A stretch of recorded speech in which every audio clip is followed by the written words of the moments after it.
শুভেচ্ছা আমন্ত্রণ দেশ জনপদ লাইভে, সঙ্গে আছে আমি জেসিকা বেদিন। রাজধানী গুলশানে ফিলিস্তিন দূতাবাসের সামনে পুলিশের এক সদস্যকে গুলি করে হত্যা করা পুলিশেরই আরেক সদস্য কাউসারের বাড়ি কুষ্টিয়ার দৌলতপুর। পরিবারের সদস্যরা বলছেন প্রায় এক যুগ ধরে তিনি মানসিক রোগে ভুগছিলেন। বিস্তারিত জানাতে দৌলতপুর থেকে যুক্ত হচ্ছেন সহকর্মী নাহিদ হাসান তিতাস। তিতাস, কাউসারের পরিবারে কে কে রয়েছেন, কাউসার সম্পর্কে তারা কি বলছেন, আর কেন হত্যাকাণ্ড ঘটিয়েছে কাউসার, কি বলছেন তারা? জেসিকা, গত শনিবার ঢাকার বারিধারায় যে সহকর্মীকে ডিউটিরত অবস্থায় গুলি করে হত্যা করে অভিযুক্ত সেই কনস্টেবল কাউসার আলীর বাড়ি কিন্তু কুষ্টিয়ার দৌলতপুরের দাঁড়ের পাড়া এলাকায়। আমি সেই বাড়িতেই রয়েছি। আমি তাদের পরিবারের সাথে কথা বলেছি এবং পরিবারের সদস্যদের সাথে জানতে চেয়েছিলাম, এলাকাবাসীর সাথেও কথা বলেছি যে কাউসার কিন্তু ছোটবেলায় থেকেই মোটামুটি শান্ত প্রকৃতির ছিলেন এবং খুব ভালো ছাত্র ছিলেন। 2005 সালে তিনি পুলিশে যোগদান করেন। 5 সালের পরে 2010 সালের দিকে তার মাথায় সমস্যা দেখা দেয়, অর্থাৎ মানসিক রোগে আক্রান্ত হয় তিনি। 14 বছর ধরেই কিন্তু সে মানসিক রোগে আক্রান্ত। তাকে কয়েকবার কিন্তু পাবনা মানসিক হাসপাতালে চিকিৎসা করা হয়েছে, এছাড়াও তার কিন্তু ঢাকাতেও তার চিকিৎসা করা হয়েছে। তবে তিনি দীর্ঘদিন ধরে অসুস্থ রয়েছে, কিন্তু তবে তিনি এখন পর্যন্ত কিন্তু মানসিক সমস্যার মধ্যে ভুগছিলেন। তার পরিবার যেটা বলছে, যে তার পরিবার বলছে যে আসলে কিভাবে এই একজন মানসিক রোগীকে যে এত গুরুত্বপূর্ণ এলাকায় অর্থাৎ ডিপ্লোম্যাটিক এলাকায়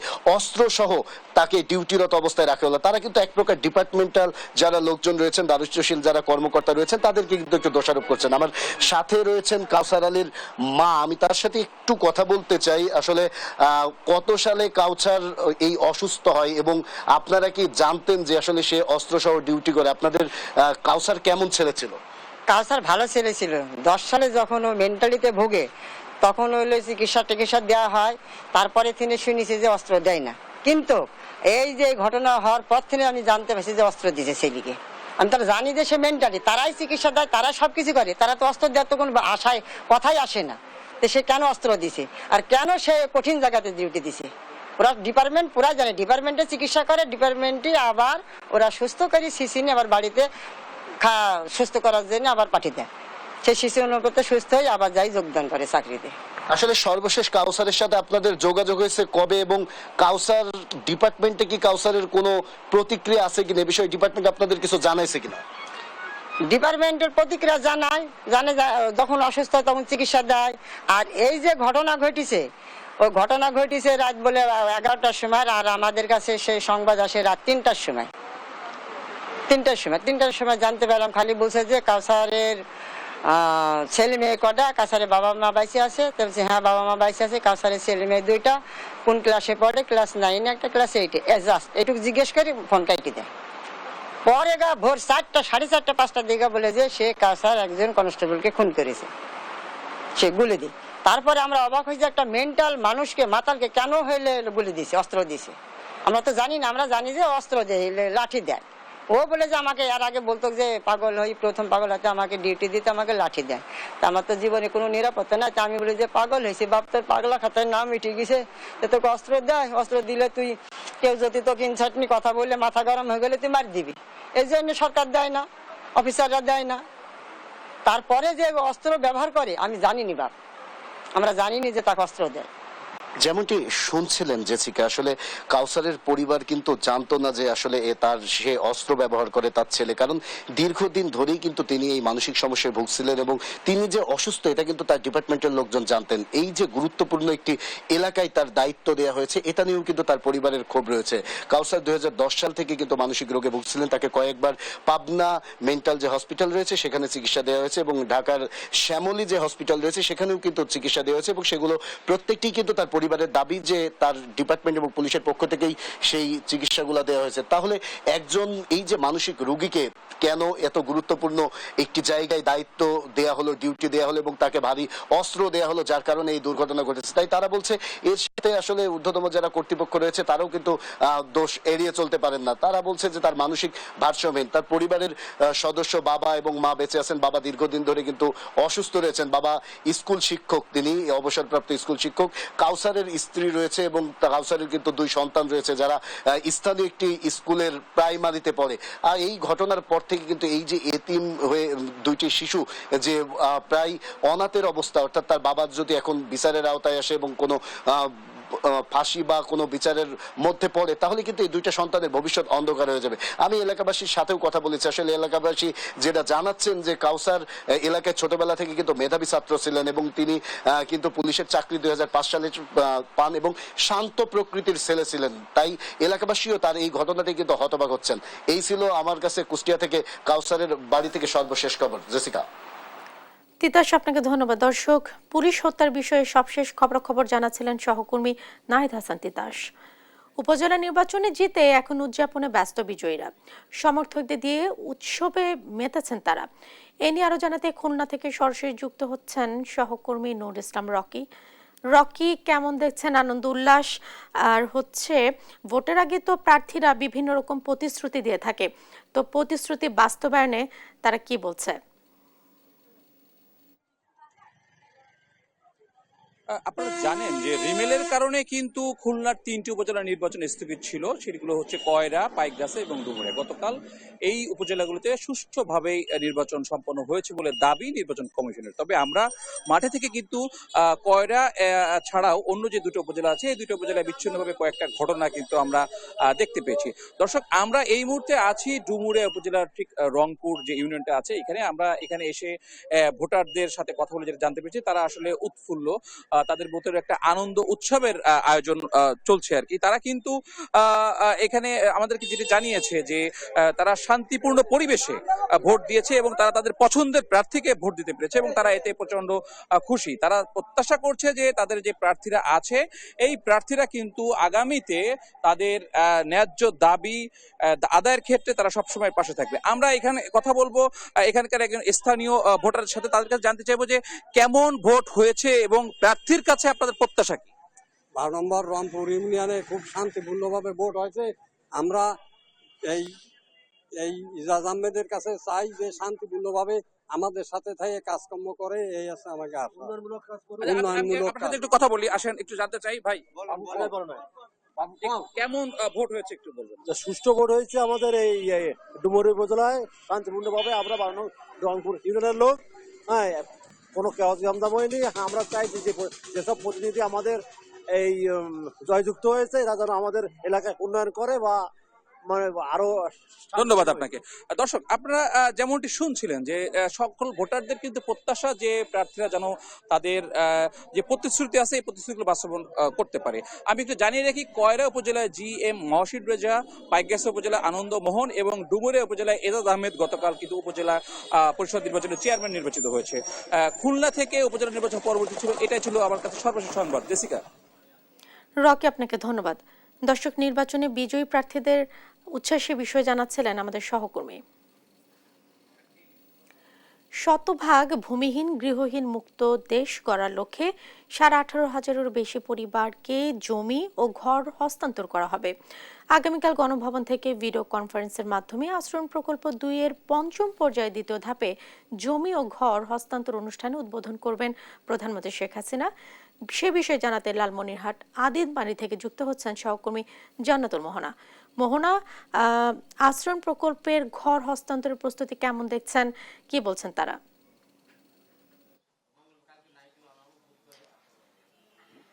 জেসিকা, আপনি জানেন যে আশ্রয়ণ প্রকল্পের আশ্রয়ণ প্রকল্প 2-এর 5ম পর্যায়ের 2য় ধাপের যে উদ্বোধনী অনুষ্ঠান তা 11 জুন অনুষ্ঠিত হবে এবং মাননীয় প্রধানমন্ত্রী শেখ হাসিনা ভার্চুয়ালি 3টি উপজেলা থেকে সরাসরি যুক্ত হয়ে উদ্বোধন কার্যক্রমে অংশগ্রহণ করবেন। এই মুহূর্তে আমরা আছি লালমনিরহাটে আদিতমারি উপজেলায় এবং আপনাদেরকে দেখাতে চাই যে এখানকার কুটিরপাড়া যে আশ্রয়ণ প্রকল্প, সেই আশ্রয়ণ প্রকল্পকে কিন্তু যারা আছেন বা যারা এখানকার বাসিন্দা তারা কিভাবে সাজিয়েছেন, তাদের যে 2% জমির উপর যে ঘর পেয়েছে পেয়েছেন এবং ঘরকে তারা কিভাবে তাদের স্বর্গ বানিয়েছেন সেটা আপনাদেরকে দেখাতে চাই। এখানে আমরা কথা বলতেও চাই এখানকার যারা অধিবাসী বা যারা আছেন, যারা এখানে বসবাস করছেন বা জমি পেয়েছেন, তাদেরকে জানতে চাই যে আপনারা এই যে ঘর পেয়েছেন, ঘর পেয়ে কেমন লাগছে এবং এই ঘর পাওয়ার পর কি জীবনের কোনো কিছু বদলেছে কিনা? আলহামদুলিল্লাহ, আমি ঘর পায়া অনেক বদলে গেছি। এখানে কিছু আবার সুয়েত করিয়ে খাইতেছি, অনেক কিছু ফলমূল, শাক সবজি, এই পেয়ারার বাগান টাগান এগুলো লাগাছি, কিছুটা চলছে, খুব ভালো আর কি চলছি আমরা। এই ঘর পাওয়ার আগে আপনি কি করতেন? এই রিক্সা চালাছি। তখন কি সংসার চলতো? না, তখন একটু খুব কেটেছে, দিন গেছে। এখন আপনার সংসার কিভাবে চলে? এখন সংসার খুব ভালোভাবে চলছে, এখন মোটামুটি যেভাবে চলছি ঘর পায়ার থাকি আর কি মোটামুটি ভালো চলছি। শুনছিলেন যে তারা বলছেন কিভাবে তারা জীবনযাপন করছেন এবং তারা যে 2% জমি পেয়েছে সেই 2% জমিতেই কিন্তু চাষবাস শুরু করছে। এবং আপনাদেরকে আমরা দেখাতে চাই যে এই বৃদ্ধ যে তার বাড়ির সামনেই যতটুকু জায়গা আছে সেই জায়গা থেকে কিন্তু কাঁচামরিচ সহ লাউ সহ বিভিন্ন শাকসবজি তারা কিন্তু চাষবাস শুরু করেছেন। এবং এছাড়া আমি আপনাদেরকে আরো একটি বিষয় বলতে চাই যে এই 2% জমির উপর তারা 2 কক্ষ বিশিষ্ট একটি ঘর পেয়েছেন, সাথে রান্নাঘরের সুবিধা সহ কিন্তু তাদের ল্যাট্রিন সুবিধাও রয়েছে। এছাড়া আশ্রয়ন 2-এর যে পঞ্চম পর্যায়ের দ্বিতীয় ধাপে যে প্রকল্প, সেখানে 18,566টি পরিবারকে জমি এবং ঘর প্রদান করা হবে।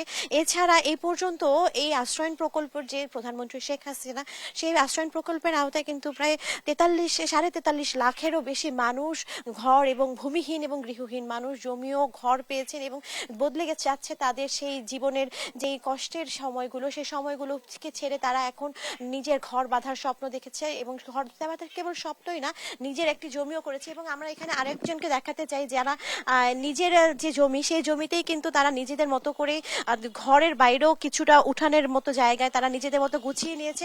এবং আমরা তাদের সাথে কথা বলতে চাই যে কেমন লাগছে, নতুন ঘর পেয়েছিলেন এবং ঘরের পরে এখন নিজের মতো করে সাজিয়েছেন, এই বিষয়টা জানাবেন। ভালো ভালো চলছে, ভালোই ঘর পাশে ভালো চলবে নাকি। ঘর পাওয়ার পরে কি বদলেছে জীবনে? ঘর পাওয়ার পরে বদলিছে, কামাই কাজ করি খাই আর কি। উপকার পেয়েছে? হ্যাঁ, খবর পাই আছি, এখন কি সুখে আছেন ঘর পেয়ে? আছি সুখে আছি। আচ্ছা, শুনছিলেন তারা জানাচ্ছেন যে কিভাবে ঘর পাওয়ার পর তাদের জীবনটা কতটুকু বদলে গেছে এবং কিভাবে তারা নিজেদের যেই নিজেদের সাজানো যে স্বপ্নের বাড়ি বা স্বপ্নের, প্রত্যেকের স্বপ্ন থাকে বা যারা ভূমিহীন বা যারা আশ্রয়হীন থাকে তারা হয়তো একটি ঘরের স্বপ্ন প্রতিনিয়তই দেখতে চান। এবং তারা কিন্তু যখন 2% জমি পেয়েছেন এবং জমি পাওয়ার পর প্রধানমন্ত্রীর যে আশ্রয়ন প্রকল্প, সেই প্রকল্পের আওতায় জমি পেয়ে তারা নিজেদের মতো করে সাজিয়েছেন এবং নিজেদের মাথা গোজার একটি ঠাঁই তাদের তৈরি হয়েছে। আর এভাবে এর সাথে আমি আপনাদেরকে জানাতে চাই যে এই আশ্রয়ন প্রকল্পের আওতায় এবার দেশের 58টি জেলার শতভাগ ভূমিহীন গৃহহীন মুক্ত হতে চলেছে। এবং আগামী 11ই জুন প্রধানমন্ত্রী শেখ হাসিনা ভার্চুয়ালি 3টি উপজেলার লালমনিরহাট, ভোলা এবং কক্সবাজারের তিনটি উপজেলার সাথে সরাসরি যুক্ত থাকবেন এবং সরাসরি যুক্ত থেকে গৃহহীন ভূমিহীন মানুষদেরকে জমি এবং ঘর হস্তান্তর করবেন তাদের জীবন বদলানোর জন্য। কেবল এখানে ঘর বা জমি দিয়ে ক্ষান্ত হন না এখানকার প্রশাসন, তাদেরকে প্রতিনিয়ত আবাদের শিক্ষা কিংবা বিভিন্ন ধরনের ট্রেনিং তাদের চলতে থাকে জীবন মানে উন্নত করার জন্য। তাদেরকে বিভিন্ন ধরনের প্রশিক্ষণও তারা দিয়ে থাকেন যেন তারা যেন তারা স্বাভাবিক জীবন যাপন করতে পারেন এবং তাদের যে কষ্টের জীবন ছিল সেই জীবন থেকে বেরিয়ে উন্নত জীবন যাপন করতে পারেন, সেটি কিন্তু বলতে চাই।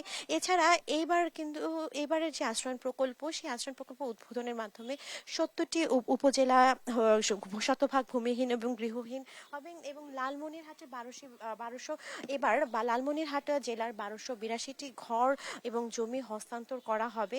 সেই সাথে জানাতে চাই যে এই আশ্রয়ন প্রকল্পের স্বপ্ন বঙ্গবন্ধু শেখ মুজিবুর রহমানেরও ছিল এবং সেই স্বপ্নের ধারা বজায় রাখতে তার কন্যা প্রধানমন্ত্রী শেখ হাসিনা এই প্রকল্পটি আবার 1997 সালে হাতে নেয় এবং এরপর থেকে কিন্তু তাদের জীবন মান বদলাতে থাকে এবং যারা দারিদ্র আছে তাদের জীবন মান উন্নত করার জন্য কাজ করে যাচ্ছে। তো জেসিকা, এই ছিল লালমনিরহাট থেকে আমার কাছে সর্বশেষ সংবাদ। মোহন, আপনাকে ধন্যবাদ আশ্রয়ণ প্রকল্পের বিষয়ে সবশেষ খবরাখবর জানাবার জন্য। সুনামগঞ্জে বন্যার পানি কিছুটা কমেছে। নদীতে পানি কমে আসলেও হাওরে বেড়েছে পানি। বৃষ্টি হলেই পানি বাড়ার শঙ্কাও রয়েছে। এ নিয়ে বিস্তারিত জানাতে সহকর্মী মেহেদি হাসান আমাদের সাথে যুক্ত হচ্ছেন। মেহেদি, পানি তো কমতে শুরু করেছে, আপনার চারিপাশে কি অবস্থা দেখছেন এখন? সবশেষ খবরাখবর জানাবেন। দেখুন জেসিকা, আমরা এর আগের খবরেও জানিয়েছিলাম সুনামগঞ্জে কিন্তু নদীর পানি অনেকটাই কমেছে। সুনামগঞ্জে সুরমা নদীর পানি বিপদসীমার 100 সেন্টিমিটার নিচ দিয়ে প্রবাহিত হচ্ছে এবং ছাতকেও কিন্তু অনেকটাই কমেছে, বিপদসীমার নিচ দিয়ে পানি প্রবাহিত হচ্ছে। তবে নদীতে পানি কমলেও কিন্তু হাওরে পানি বৃদ্ধি পাচ্ছে। আপনি দেখতে পাচ্ছেন আমি এই মুহূর্তে আছি সুনামগঞ্জের ইসলামপুর এলাকায়। এটি দেখার হাওরের এক প্রান্ত। এই দেখার হাওরের আপনি দেখতে পাচ্ছেন দেখার হাওরে কিন্তু পানিতে আসলে টইটুম্বুর এবং কানায় কানায় ভরে গেছে। নদীর এখন যদি আসলে বৃষ্টিপাত হয় অথবা পাহাড়ি ঢল আসে তাহলে হয়তো লোকালয়ে প্রবেশ করবে। এখনো হাওরেই আসলে পানি বৃদ্ধি পাচ্ছে, নদীর পানি কমে।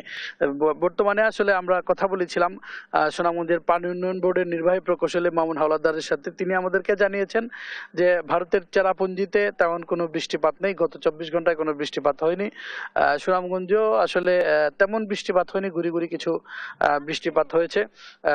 তবে যদি ব্যাপক বৃষ্টিপাত হয় সুনামগঞ্জে, বিশেষ করে যদি ভারতের চেরাপুঞ্জিতে বৃষ্টিপাত হয় তাহলে আমাদের সুনামগঞ্জের একটু ভয়ের কারণ হয়ে দাঁড়ায়। কারণ ওখানে যেহেতু মেঘের এলাকা, তো মেঘপ্রবণ এলাকা, বৃষ্টিপ্রবণ এলাকা, যার কারণে ওখানে বেশি বৃষ্টিপাত হয় এবং ওই যে বৃষ্টির পানিটা পাহাড়ের ঢলের সাথে আসলে সুনামগঞ্জের নদী দিয়ে নামে, যার কারণে সুনামগঞ্জের নিম্নাঞ্চলগুলো প্লাবিত হয়। আমরা ইতিমধ্যে আসলে জেনেছি যে জগন্নাথপুর, দিরাই, সাল্লা সহ বেশ কয়েকটি হাওরের যে নিম্নাঞ্চলের যে সড়কগুলো আছে সেই সড়কগুলো পানিতে নিমজ্জিত হয়েছিল।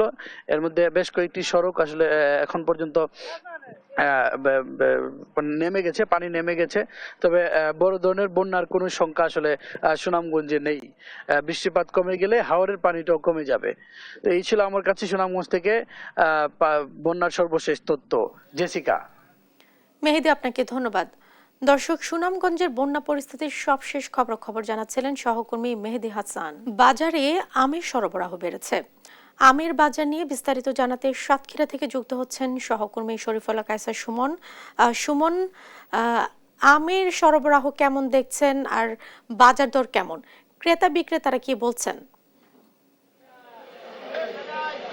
আমি দাঁড়িয়ে আছি সাতক্ষীরা সুলতানপুর বড় বাজারে। আমের যে সাতক্ষীরার আমের যে সুখ্যাতি, আমের জন্য একেবারে যে বড় বাজার ভরপুর হয়ে থাকে, সেই বড় বাজারে কিন্তু আস্তে আস্তে কিন্তু আমের সরবরাহ এখন কমতে শুরু করেছে। একটা একটা করে কিন্তু দেখছেন ভ্যান বা ট্রাকে আম ঢুকছে, কিন্তু আমের সরবরাহ তুলনামূলক কিন্তু কমতে শুরু করেছে। বিশেষ করে গোবিন্দভোগ, গোপালভোগ বা বিভিন্ন জাতের আম, সেগুলো বৈশাখী, শরীফা খাস, এগুলো প্রথম পর্বেই শেষ হয়েছে। তারপরে এসেছে সাতক্ষীরার যে ব্র্যান্ড, সেই হিমসাগর আম, সেটিও প্রায় শেষ পর্যায়ে। ন্যাংরাও ইতিমধ্যে শেষ হয়েছে। এখন আছে আমি দেখানোর চেষ্টা করছি, আম্রপালি আছে, কিছু আছে আপনার হিমসাগরও আছে। একদম শেষ পর্যায়ে এসে দাঁড়িয়েছে সাতক্ষীরা বড় বাজারে। এগুলো হচ্ছে আম্রপালি। এই আম্রপালিতে কিন্তু এখন বাজার ভরে গিয়েছে। আম্রপালি তুলনামূলক গত বছর থেকে বেশি হলেও তুলনামূলক কম আছে, 3500 টাকা মন। কিন্তু হিমসাগর এখনো যা আছে সেটি কিন্তু 5000 টাকা মন যাচ্ছে। আর ন্যাংরা ইতিমধ্যে শেষ হয়েছে। আম চাষিরা কিছুটা হলেও খুশি, আম বিক্রেতারা খুশি, এবং যারা কিনছে তাদের মধ্যে একটু দুঃখ রয়েছে। বিশেষ করে সাতক্ষীরা জেলার ভোক্তা পর্যায়ে কিন্তু জেসিকা বেশ দুঃখ রয়েছে। কারণটি হচ্ছে এখানে 63 জেলার ক্রেতারা এই বাজারে রয়েছে, যার কারণেই কিন্তু এই দামটি অনেক বেড়ে গিয়েছে। কারণ যে চাহিদা তার তুলনায় এখানে সরবরাহ কম, আর এর মধ্যে ছিল এবার অফেয়ার। এই অফেয়ারের কারণে আম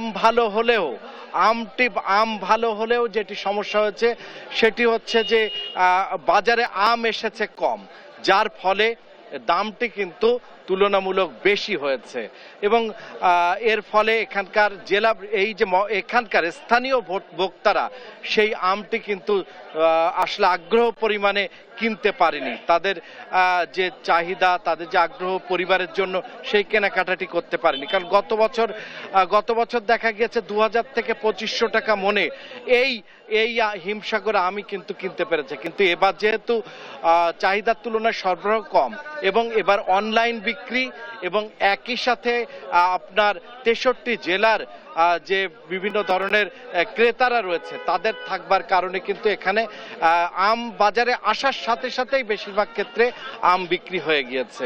এই ছিল আমের বাজারের সর্বশেষ। জেসিকা। সুমন, আপনাকে ধন্যবাদ আমের বাজার দর সম্পর্কে আমাদের দর্শকদের জানাবার জন্য। ফলের বাজার দর নিয়ে বিস্তারিত জানাতে বরিশাল থেকে যুক্ত হচ্ছেন সহকর্মী শফিক মুন্সি। শফিক, আজকের বাজার দর কেমন দেখছেন?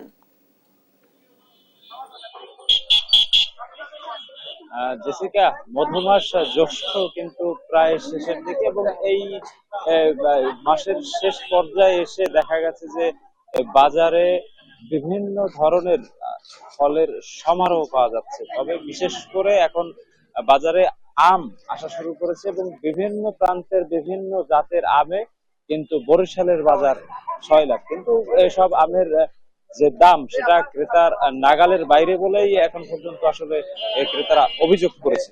আমরা আসলে যেটা জেনেছি যে বরিশালের বাজার এখন মোটামুটি হিমসাগর, আম্রপালি, ল্যাংড়া আমে আসলে বোঝাই অবস্থা। এর মধ্যে এই খুচরা বাজারে এসে যেটা দেখেছি যে হিমসাগর আমের মূল্য রাখা হচ্ছে কেজি প্রতি 100 থেকে 120 টাকা, আম্রপালি 120 থেকে 140 এবং ল্যাংড়া 90 থেকে 130 টাকা কেজি দরে কিন্তু বরিশালে বিক্রি হচ্ছে।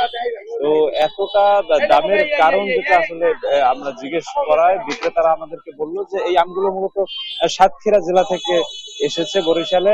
আজ কিংবা কাল থেকে যখন চাঁপাই নবাবগঞ্জ কিংবা দেশের উত্তরাঞ্চলের আম যখন আসা শুরু করবে তখন কিন্তু বাজারে আমের দাম কিছুটা কমে যাবে। বাজারে কিন্তু এখন লিচুর সরবরাহ একদম কমতির দিকে, কারণ সেক্ষেত্রে যে আমরা বিক্রেতাদের সাথে কথা বলে তারা জানিয়েছে যে লিচুর মৌসুম আসলে শেষের দিকে। তো এখন 100 পিস লিচু কিন্তু 500 থেকে 600 টাকা দরে বিক্রি হচ্ছে বরিশালের এই যে সর্ববৃহৎ খুচরা ফল বাজার, ফলপট্টি এলাকায়। আমরা এখন একজন বিক্রেতার সাথে আসলে একটু কথা বলার চেষ্টা করব যে আসলে আপনার দোকানে যেসব ফল আছে সেগুলো আসলে খুচরা কত দামে বিক্রি করছেন? খুচরা এখন হিমসাগর 100 টাকা থেকে ছোটগুলো 100 টাকা, 120 টাকা এরকম চলতেছে। আপনার ল্যাংড়া 90 টাকা, 100 টাকা, আমরুপালি 90 টাকা, 100 টাকা এরকম ভাবে চলতেছে খুচরা হিসাবে।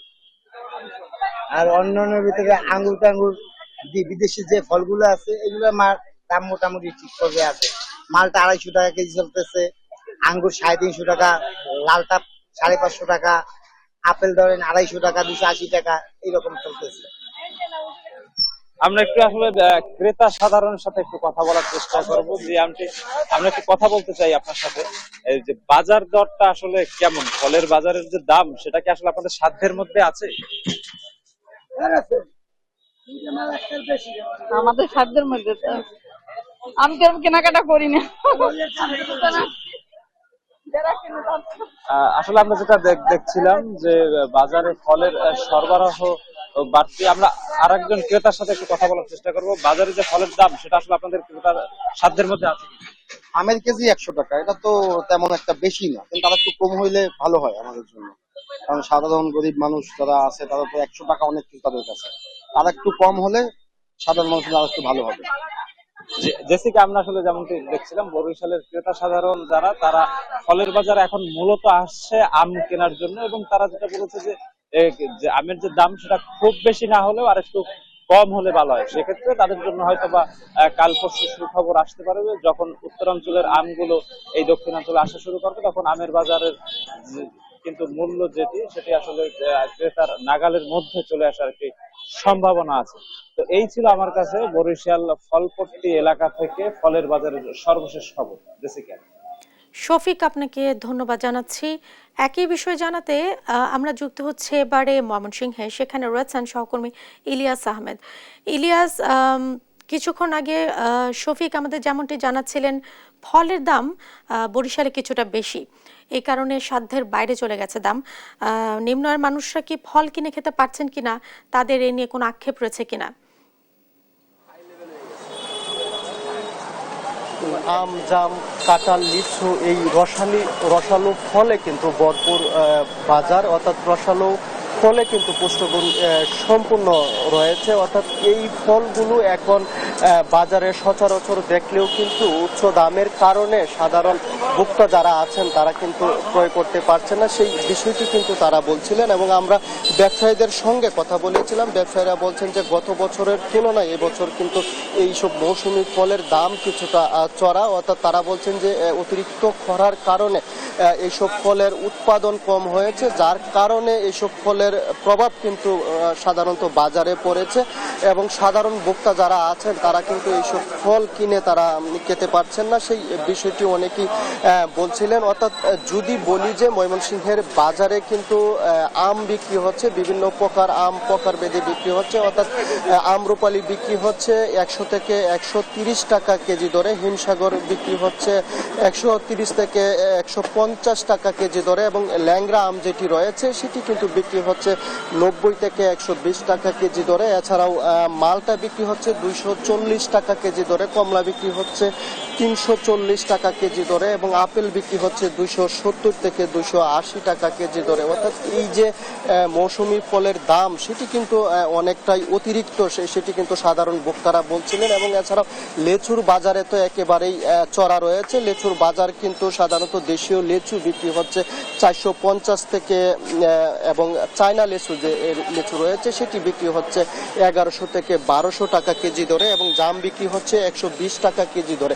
অর্থাৎ সাধারণ ভোক্তারা বলছেন যে গত বছরও এইসব ফলের দাম কিন্তু তাদের সাধ্যের মধ্যে ছিল, এবছর সেই ফলের দাম কিছুটা বেড়ে গেছে, এবং বেড়ে যাওয়ার কারণে তারা কিন্তু বাজারে এসে, অর্থাৎ তাদের যে ছেলে মেয়ে রয়েছে সেই ছেলে মেয়েদেরকে যে মৌসুমি ফল খাওয়াবে অন্তত একটা শ্রেণীর মানুষ সেটি কিন্তু পারছেন না, সেই বিষয়টি তারা বলছিলেন। আমরা একজন মৌসুমি ব্যবসায়ী রয়েছে তার সঙ্গে একটু যুক্ত হব, জানতে চাই এবছর আসলে বিশেষ করে আমের দামটা বাড়তি হওয়ার কারণ কি?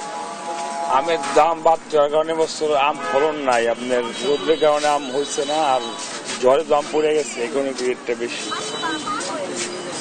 আর আম তো উৎপাদনে কম, আম নাই গাছে প্রায় বললেই চলে, আর আমের সাইজ আকৃতি ছোট হয়েছে, এই কারণে দামটা একটু বেশি। আম এমনি লিচু এবং ওই আমগুলো কি কেমন দাম রাখা হচ্ছে? আম তো আপনার ল্যাংড়া বিক্রি করতে 100 টাকা কেজি, রূপালি 100 টাকা, হিমসাগর 120 টাকা। আর লিচু এটা আছে আপনার বোম্বাই লিচু 450 টাকা শোয়া, 420 টাকা শোয়া বিক্রি হচ্ছে।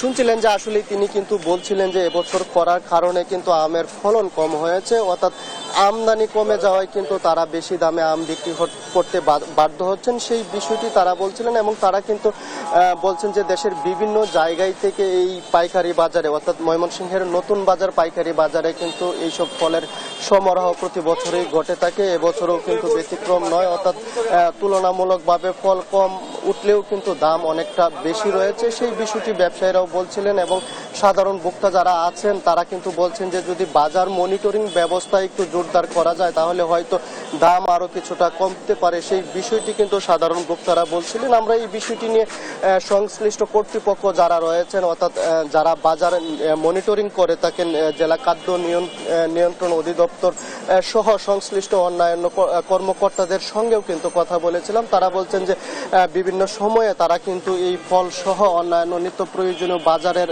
দাম নিয়ন্ত্রণে রাখতে তারা কিন্তু ভ্রাম্যমাণ আদালত পরিচালনা করেন। আমরা দেখেছি বিগত কিছুদিন আগেও কিন্তু ময়মনসিংহের এই বাজারটিতে ফলের দাম নিয়ন্ত্রণ রাখার জন্য তারা কিন্তু বাজার মনিটরিং করেছিলেন। অর্থাৎ বাজার মনিটরিং করার পর কিছুটা দাম কিন্তু কিছুটা কমে, এবং ব্যবসায়ীরা বলছেন যদিও বাজার মনিটরিং করলে যে তাদের খুব খুব একটা কাজে আসবে তা কিন্তু না। তারা বলছেন যে তারাই কিন্তু আসলে যেখান থেকে এই ফলগুলো সংগ্রহ করেন তারাই কিন্তু উচ্চ মূল্যে এই ফলগুলো কিন্তু সংগ্রহ করে থাকেন, সেই বিষয়টি কিন্তু তারা বলছেন। এও ব্যবসায়ীরা বলছেন যে কিছুদিন এইসব ফল কিন্তু কিছুদিন সংগ্রহ করে রাখার পরেও কিন্তু তাদের যে অনেকটা ঘাটতি, সেই ঘাটতিও কিন্তু হয়ে থাকে এবং যার কারণে আসলে তারা ইচ্ছা করলেই দাম যে কিছুটা কম রাখবে সেই বিষয়টি কিন্তু তারা পারছেন না, সেই বিষয়টি কিন্তু তারা বলছিলেন। অর্থাৎ সাধারণ ভোক্তাদের দাবি হচ্ছে অন্যান্য বছরের নেই এবছর যদি বাজার মনিটরিং ব্যবস্থা হয়তো আরেকটু জোরদার করা হলে হয়তো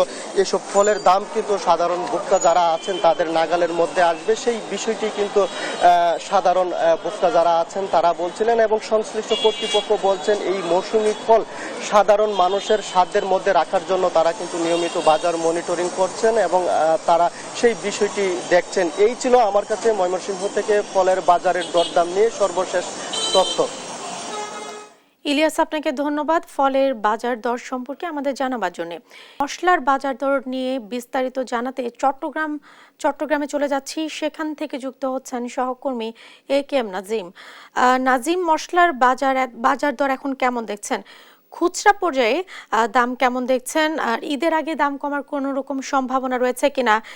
বাজার ঘুরে মশলার দামের বিষয়ে আপনার পর্যবেক্ষণ কি?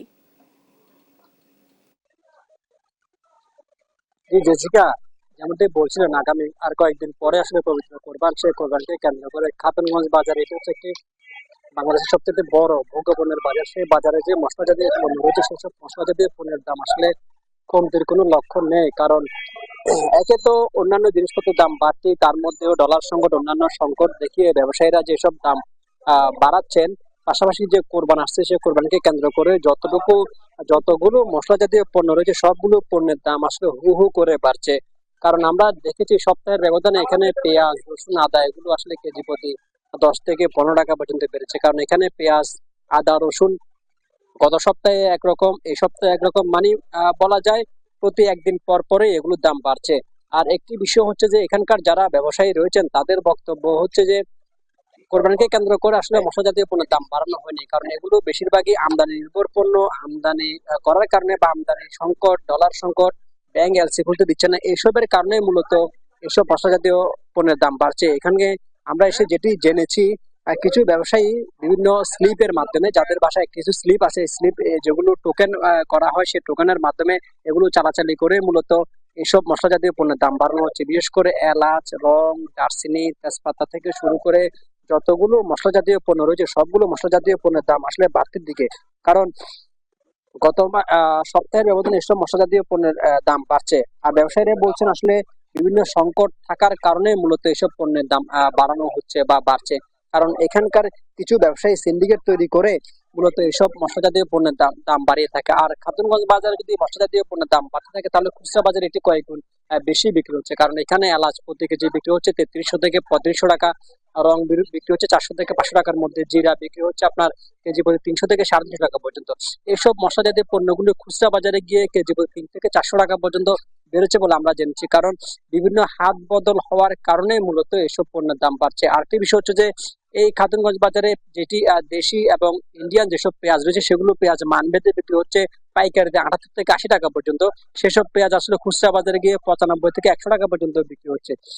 আর জিরা, লবঙ্গ যেসব এখানে যেসব পণ্যগুলো রয়েছে সবগুলো পণ্যের দাম বাড়তে দিয়ে। কারণ ব্যবসায়ীরা বলছেন ব্যাংকের খোলা যাচ্ছে না, ডলার সংকট সহ অন্যান্য যেসব অজুহাত দেওয়া হচ্ছে সেসব কারণে মূলত এগুলোর দাম বাড়ছে। আরেকটি কথা বলা হচ্ছে যে বাজেটে যেসব পণ্য রয়েছে, ভোগ্য পণ্য যেগুলোর দাম কমানোর কথা রয়েছে সেগুলো আসলে কমানোর আগেই কিন্তু বাড়িয়ে দেওয়া হয়েছে। আর যেসব পণ্যের দাম বাড়ানোর কথা বলা হয়েছে সেগুলো বলার আগেই কিন্তু এসব পণ্যের দাম বাড়িয়ে দেওয়া হয়েছে।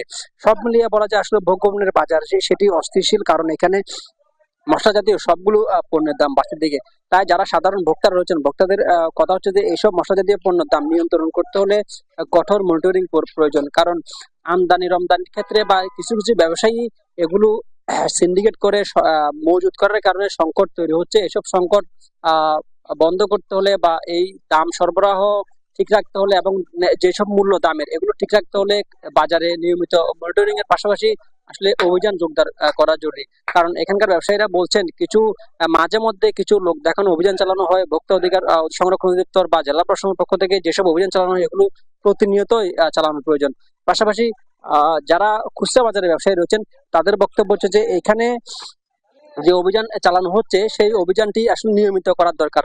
কারণ আসন্ন যে কোরবান সে কোরবানিকে কেন্দ্র করে মশলা জাতীয় পণ্যের যেভাবে দাম বাড়ছে সেটি আসলে নিয়ন্ত্রণ করা না গেলে কোরবানের আগ পর্যন্ত আসলে সাধারণ যারা ভোক্তা রয়েছেন তাদের মাঝে এটি গলার কাটা হয়ে দাঁড়াবে। কারণ অনেক সাধারণ মানুষ, আমরা অনেকের সাথে কথা বলছি, তাদের বক্তব্য যে এখন পর্যন্ত অনেকেই কোরবানিকে কেন্দ্র করে যে বাজার করা দরকার বা বাজার সদাই করা দরকার তারা এখনো কথা বলেনি। আমরা এখানে একজন ব্যবসায়ী রয়েছেন, তিনি বিভিন্ন মশলা জাতীয় পণ্য আমদানি করে থাকেন, এগুলো বিভিন্ন খুচরা বাজার সরবরাহ করে থাকেন। আমরা ওনার সাথে কথা বলবো যে বাজারে বলা হচ্ছে মশলা জাতীয় পণ্যের দাম বাড়ানো হয়েছে, আসলে কতটুকু বাড়ানো যদি একটু বলতেন। ধন্যবাদ। মশলাজাত পণ্যের যে দাম বাড়ার যে শুনতে পাচ্ছি সেটা আসলে বাজারে এফেক্ট করেনি। বাজার স্থিতিশীল আছে, বাজেটের আগে যে অবস্থা ছিল এখন সে অবস্থায় আছে। কিছু কিছু পণ্যের দাম অনেকাংশে কমেছে, আবার কিছু পণ্যের দাম বেড়েছে। বিশেষ করে আপনার মরিচের দাম প্রায় 50 থেকে 100 টাকা কেজিতে কমেছে। এরপরে হলুদের দাম করেছে 20 থেকে 25 টাকা। এইভাবে প্রায় পণ্যের দাম কমেছে, কিছু কিছু পণ্যের দাম বেড়েছে। বাজার স্বাভাবিক আছে।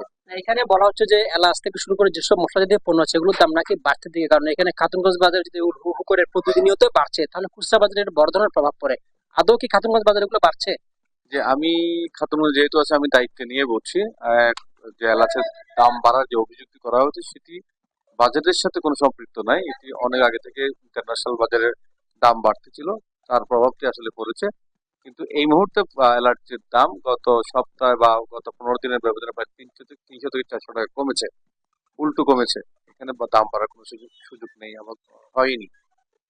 এই যে ব্যবসায়ী রয়েছেন তিনি যেটা বলছেন সেটি আসলে খাতুনগঞ্জ বাজারে যে বলা হচ্ছে এলাচ থেকে শুরু করে মশলা জাতীয় যেসব পণ্য রয়েছে সেসব পণ্যের দাম বাড়ছে, আসলে তিনি সেই অভিযোগটি মানতে নারাজ। তবে আমরা বিভিন্ন মাধ্যমে যেটি জেনেছি এই বাজারে আসলে যেসব মশলা জাতীয় পণ্যের দাম বাড়ছে সেগুলো খুচরা বাজারে গিয়ে কয়েক গুণ বেশি দামে বিক্রি হচ্ছে। এক্ষেত্রে সাধারণ যারা ভোক্তা রয়েছেন তাদের মাঝে নাবিশ্বাস তৈরি হয়েছে। কারণ যে সংকট তৈরি হচ্ছে বাজারে সেই সংকটকে মোকাবিলা করার জন্য ব্যবসায়ীদের পক্ষ থেকে একটি অংশ বলা হচ্ছে যে নিয়মিত মনিটরিং প্রয়োজন, নাই তো সাধারণ যারা ভোক্তা রয়েছেন তাদের নাবিশ্বাস যে বাড়ছে সেটি আসলে বলা বাহুল্য। তবে সব মিলিয়ে বলা যায় কোরবানিকে কেন্দ্র করে যে মশলা জাতীয় পণ্যের দাম বাড়ছে সেটি আসলে কোনোভাবেই নিয়ন্ত্রণ করা যাচ্ছে না। তাই সাধারণ ভোক্তাদের দাবি জেলা প্রশাসন থেকে শুরু করে ভোক্তা অধিকার সংরক্ষণ অধিদপ্তর সহ আরো যারা প্রতিষ্ঠানগুলো রয়েছেন তারা যেন এইসব বিষয়ে কঠোর মনিটরিং করা হয়। এই ছিল খাতুনগঞ্জ থেকে আমার কাছে থাকা সর্বশেষ। নাজিম, মশলার দরদাম সম্পর্কে জানাবার জন্য আপনাকে অসংখ্য ধন্যবাদ জানাচ্ছি। কোরবানি ঈদের আর সপ্তাহ খানিক বাকি, শেষ মুহূর্তে গরু পরিচর্যায় ব্যস্ত খামারিরা। বিস্তারিত জানাতে মৌলভীবাজার থেকে সরাসরি যুক্ত হচ্ছেন সহকর্মী সালে লাহিকুটি। সালে, গতবারের তুলনায় এখন গরুর দাম কেমন দেখছেন? ক্রেতারা গরু কিনতে এসে সন্তুষ্ট কিনা, কি বলছেন তারা, আর খামারিরাই বা কি বলছেন?